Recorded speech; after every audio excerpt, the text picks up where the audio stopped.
Good morning, students. This is Syed Aslam, Associate Professor in Mechanical Engineering Department of Lord's Institute of Engineering and Technology. Today, here we are going to perform experiment on IC engine for carrying out heat balance, right? So, our main aim is to conduct a heat balance sheet on a 4-stroke single cylinder diesel engine and to draw up a heat balance sheet. So, now here this is what you are seeing here is a 4-stroke diesel engine test rig. Here you can see a pipette with which we can measure the consumption of fuel. Then here you are able to see a manometer, water manometer here, which is connected to air box, which is having an orifice meter to measure airflow rate. Then at the back we have a 4-stroke diesel engine single cylinder, and then you can see the flywheel or the shaft of this engine is connected to rope brake dynamometer. Then here we have on the brake dynamometer we can apply the load as per our requirements, and then we can calculate the brake power. This heat balance sheet is nothing but it is the way in which the heat which we have inputted in the engine is calculated. That means we know that as per the heat engine, a part of the heat energy is converted into useful power, that is brake power. Then the remaining part of the heat energy is distributed in various heads, like cooling water, because we have to cool the engine continuously. So when we are sending the cool water through the engine jacket, then it is carrying the heat from the engine cylinder, so thereby cooling the engine. So part of that heat is carried by cooling water, and then so again some part of the heat is again carried out by the exhaust gases which are at high temperature. So now here, and some of the we can calculate brake power from this experiment. We can calculate the heat carried away by the cooling water, and then we can calculate the heat carried away by the exhaust gases. But some amount of heat is lost in friction as well as by radiation and convection, which we cannot calculate. So what we do is the heat which we have inputted in the engine, that is heat energy which we consume in the cylinder, that energy, that is the total heat energy which we provide for the engine. Then from that we subtract the heads, like the useful heat which has been generated for carrying out the brake power, that heat. Then second part, heat carried away by cooling water, and then heat carried away by exhaust gases. If we subtract from the total heat input, we get the heat unaccounted, right? So like that, then finally we balance the heat input to the heat which has been distributed in various heads, like brake power, then heat carried away by cooling water, heat carried away by exhaust gases, and heat unaccounted. So total both heat input and the heat carried by these heads should match. That is known as heat balance. That is a statement which indicates the heat input and how the heat has been distributed in the engine. Okay, thank you, student. We are able to conduct the experiment now, and then we will take the readings.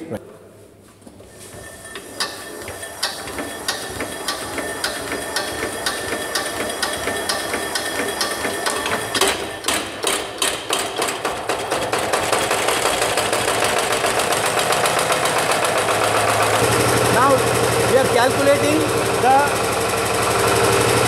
speed of the engine, 1440 RPM, and then you can see here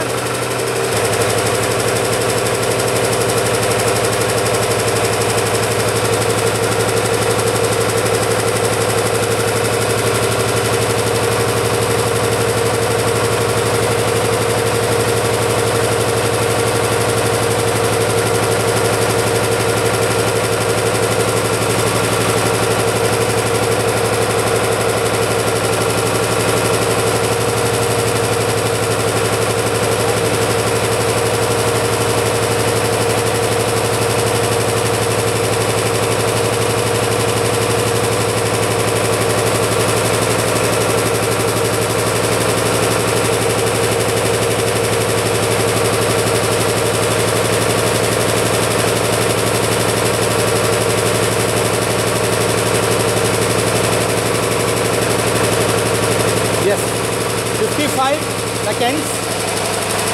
And then temperatures we will note down. Temperature.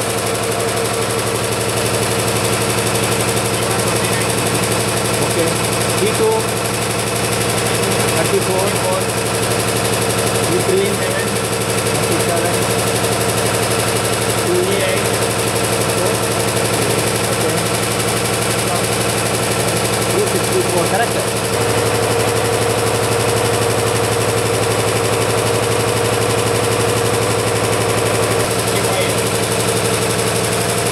Right. Now we will calculate.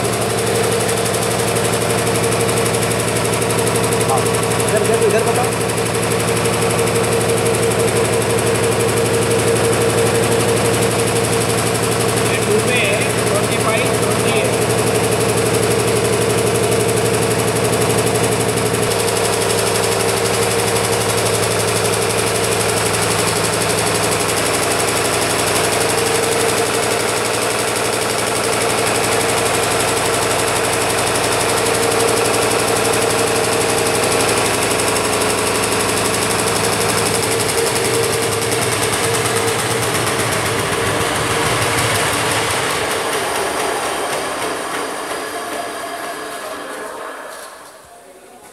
Dear student, just now we have completed our heat balance experiment on 4-stroke diesel engine test rig, and then we have recorded the required readings here. So we have seen that the time consumed for 10 cc of diesel we got as 55 seconds, right? And then we have taken the temperatures, different temperatures. T1, that is air inlet temperature, that is ambient temperature, and then T2, engine water inlet temperature, that is 31 degrees centigrade. Then T3, engine water outlet temperature, it is also equal to gas calorimeter water inlet temperature, which is equal to 36 degrees centigrade. And then T4, there is gas calorimeter water outlet temperature, which is equal to 37 degrees centigrade. And then T5, that is exhaust gas inlet temperature, which is equal to 321 degrees centigrade, and exhaust gas outlet, it is 46 degrees centigrade. And then here we have MA, mass of the air, mass of the fuel, MF, then MW, mass of water, mg, mass of gas. Okay. Now here, first we have some formulas here. First we have to calculate heat supplied in fuel. Here we are forming a heat balance sheet on hourly basis. So clearly I have written here table heat balance sheet calculated on hourly basis, or it can be on minute basis also, right? So now here we have the formulas here.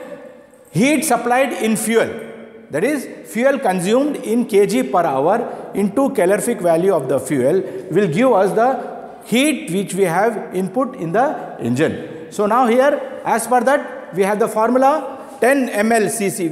For 10 ml cc, we are calculating this formula 10 ml, that is 10 cc into density of the diesel, which is equal to 0.85 into 60 into 60, that is for 1 hour, divided by 1000 into 55, right? And then directly we are multiplying it with calorific value. So finally we are getting heat supplied in fuel in kilojoule per hour. You should know that heating value of any fuel is in kilojoule, right? It can be kilojoule per second, kilojoule per minute, per kilojoule per hour. So here we have calculated heat supplied for kilojoule per hour, because we are constructing a heat balance sheet for an hour, right? Now we got the value as 23,908 kilojoule per hour. That is the heat supplied in the engine. Now here, as I told you, it's a heat engine. In heat engine, a part of the heat energy is converted into useful work. That is, we get the useful work, that is brake power. How we are getting that? First we are heating the fuel. That means we are from chemical energy in the fuel, we are converting into heat energy by then we are converting it into mechanical energy using piston, connecting rod and crankshaft. So the energy which is available at the brake power, that brake power which is available at the crankshaft is known as brake power. Now we know the formula for the brake power. It is equal to 2 pi n T. So here in place of T we are writing load, that is force, into 9.81 we are multiplying it to get it in Newton, and then we are multiplying torque. Torque is nothing but it is force into distance, or force into distance of the brake drum, that means radius of the brake drum. So now here I am putting all the values here. So brake power we can calculate, it is equal to 2.2 into 3.14 into the speed of the engine what we have maintained is 1450 rpm into load which we have applied on the dynamometer is 4 kg, and that 4 kg I am multiplying it with 9.81, that is to get it in newtons, and then this is 0.19, it is the radius of the brake drum. So now I divide it by 1000 into 60 to get it in, sorry, it is 60,000 actually. This is 60,000, right. So now we get 1.32 kilowatt, that is the brake power which we get it in kilowatt. But I told you heating value of the fuel we convert it into heating value, that is we have to again calculate it in kilojoule per hour. So now what we do, this kilowatt is nothing but it is kilojoule per second. Kilowatt is nothing but it is equal, we can say that kilowatt is also equal to kilojoule per second, right. So that means that is the 1.320 kilojoule per second, that is the brake power which we are getting. So now that one we have to multiply into 60 into 60 to get it in kilojoule per hour. So now what I am doing, that brake power which I got 1.32, I am multiplying it with 60 into 60, I am getting the value in kilojoule per hour which is equal to 4075.2 kilojoule per hour, right. That is the useful energy which has been converted into mechanical energy, right. That is 4075.2 kilojoule per hour. Then as I told you, this we are continuously we have to cool the engine, because we know that engine is having a water jacket surrounded, and then through that jacket we supply cool water continuously, so that the heat which has been developed, that means the temperature, when we combust the fuel inside the cylinder, the temperature is more than 1500 degrees centigrade. So what we have to do is we have to continuously cool the engine so that the parts will not get damaged. So to limit that one, what we do is we continuously cool the engine. So how do we do that? We cool the engine by using water. Water is a cooling medium here. So now here when the water is supplied through the jacket of the cylinder, then what happens? It will be picking up the heat energy. So now here heat carried away by engine heat cooling water, we have a formula which is nothing but it is mass of the cooling water which we are supplying per hour into specific heat of water, that is CW, into temperature difference. We know heat transfer, it is equal to mass, rate of heat transfer is equal to mass of any fluid into specific heat of that fluid into temperature difference will give the heat transfer. So now heat carried away by engine heat cooling water we get, so mass of the water which I am using is 4 liters per hour, or 4 liters per minute, or we can say 4 kgs, because 1 liter is almost equal to 1 kg. So now I am saying 4 kgs per hour water into 60. I am multiplying by 60 to get it in kgs per hour. So into specific heat, that is 4.2, right, kilojoule per kg Kelvin. This is the specific heat of water into temperature difference. We know that T3 is 36 degrees and T2 is 31 degrees. So we subtract that. So using this formula, we get the heat carried away by engine cooling water is equal to 5040 kilojoule per hour. Now, then I told you in the beginning, heat is carried away because our exhaust gases are very hot when they come out from the engine. So what is the temperature? You can see the temperature is 320 degrees centigrade. The exhaust gas temperature which is coming out, it is at 320 degrees centigrade. But normally we will not supply that hot gases directly to the atmosphere. What we are doing is, we are supplying these hot gases through a calorimeter. So calorimeter is nothing but it is a heat exchanger. So heat exchanger means there are two ways, two paths.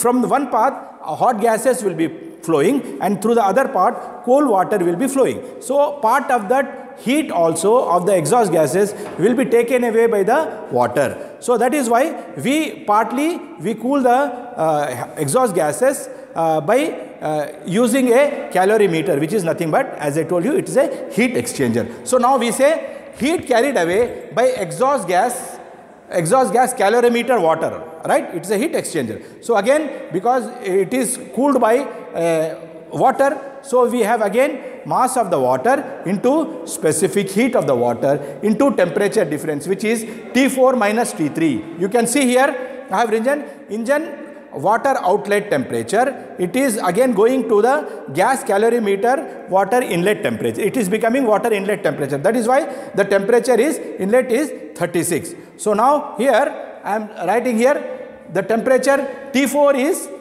37 degrees. That means when the water is coming out from the calorimeter, its temperature is increasing by 1 degree. So now here I am calculating that heat carried away by cooling water by mass of the water into specific heat of the water into temperature difference, right? So now here I am using the formula, mass of the water, as I told you, it is 4 kgs per minute into 60, I get it in kgs per hour, into specific heat of water, which is 4.2, and then temperature difference, which is 37 minus, that is output temperature of the water which is coming out from the calorimeter. This is inlet temperature of the calorimeter. So now here I am getting 1080 kilojoule per hour. That is the heat carried away by the water which we are using in a calorimeter. Then finally, after calorimeter, it is coming out, right, and then it is sent into the exhaust gas. So now here what is the temperature? You see its temperature has got down to 46 degrees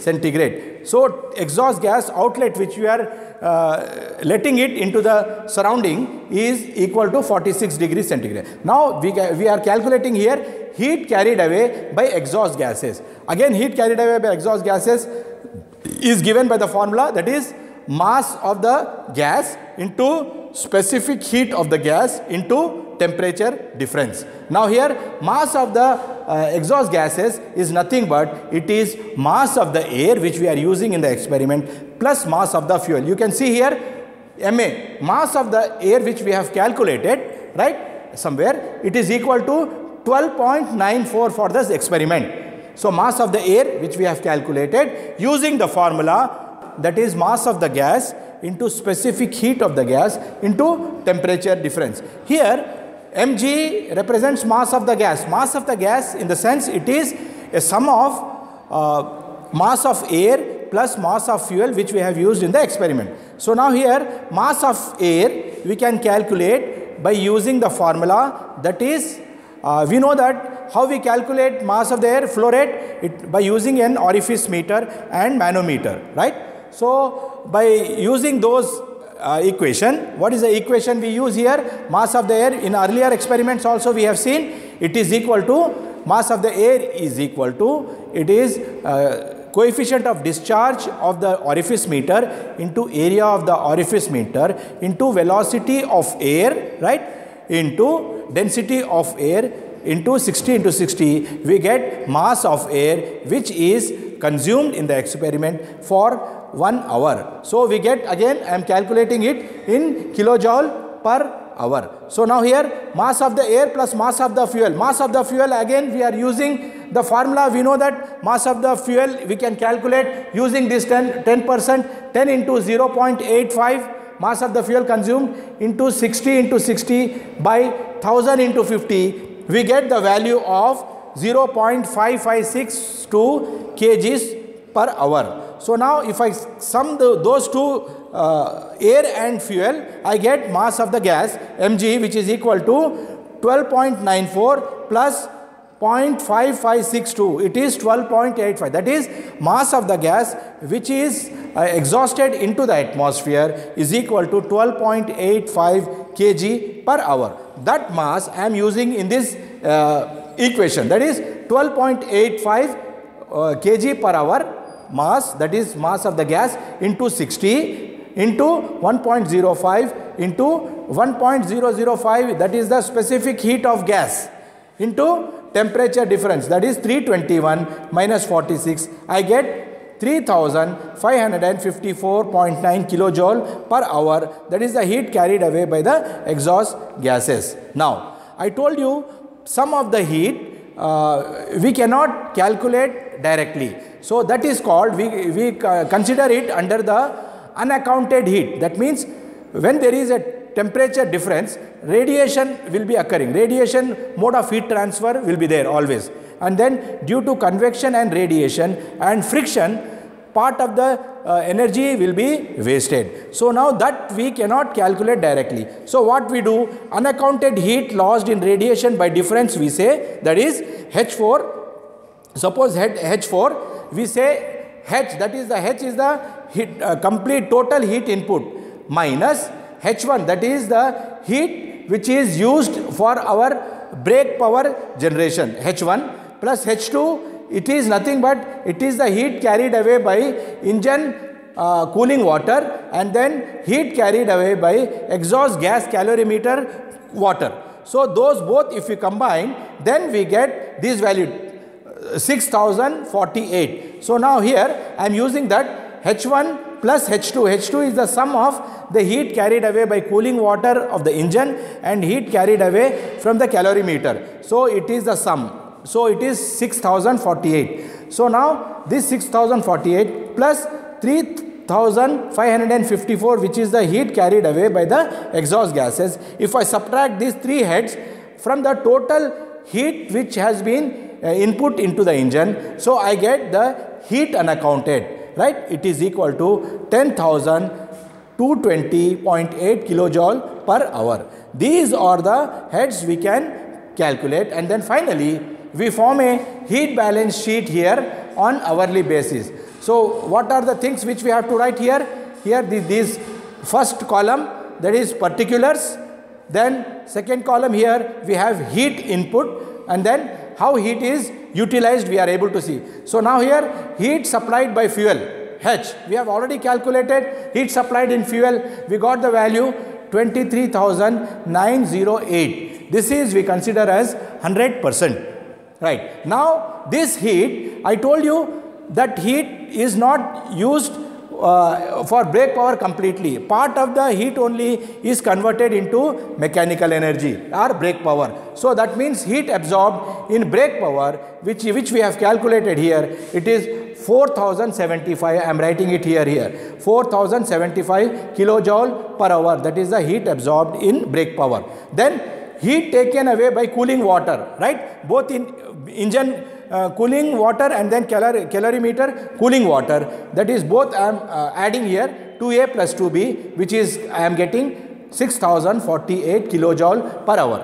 Then finally heat carried away by exhaust gases we have calculated, then we got 3554.8 kilojoule per hour. Then as I told you, heat lost in radiation and friction cannot be calculated directly. So what we do is we subtract these three heads, that is heat absorbed in brake power, heat taken away by cooling water plus heat carried away by exhaust gases, from total heat supplied by the fuel. So finally we get it here. I have written here H4 is equal to H minus H1 plus H2 plus H3. If I subtract, I get the heat lost in radiation or friction, which we say by difference, that is 10,230. Then total, if we add these four heads, that is H1, H2, H3, H4, total should match with the heat supplied by the fuel. So it is also, if you add these four items, you get 23,908, which is equal to heat supplied. That is equal to heat balance. Both whatever heat has been input, so it has been distributed in an engine in various heads. Now here I am calculating the percentage of heat which have been utilized here, right? So now what is the formula? That is heat absorbed in brake power by total heat input. So that means H1 minus H. So what I am getting, it is 17.04. That means brake power of the engine for this experiment which I have calculated is around 17.04%. Okay. Then heat carried away by cooling water, I am calculating in percentage. Again, that is H2 divided by H. That is heat carried away by cooling water divided by heat supplied by fuel. That is, I get 25.29%. That means heat carried away by cooling water, you can see almost it is more than 1/4 of the total heat supplied. Then heat carried away by exhaust gases, right? Because part of the exhaust gases heat we are removing by water. So now here heat carried away by exhaust gases we have calculated. It is 3,554, which is coming out, if we take the percentage, equal to 14.88%.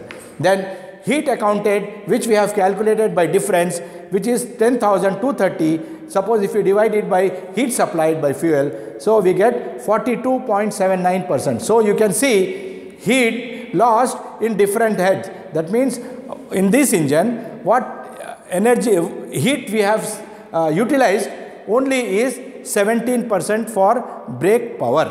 Then other heads heat is wasted, right? Heat carried away by cooling water, it is 25%. Heat carried away by exhaust gas, it is 14%. And then heat carried away, heat unaccounted, that is by radiation and friction and other losses, it is equal to 42.7%. So if you add these all percentages, again it will come to 100%. So now this completes our experiment on heat balance sheet on 4-stroke single cylinder diesel engine. Thank you, students.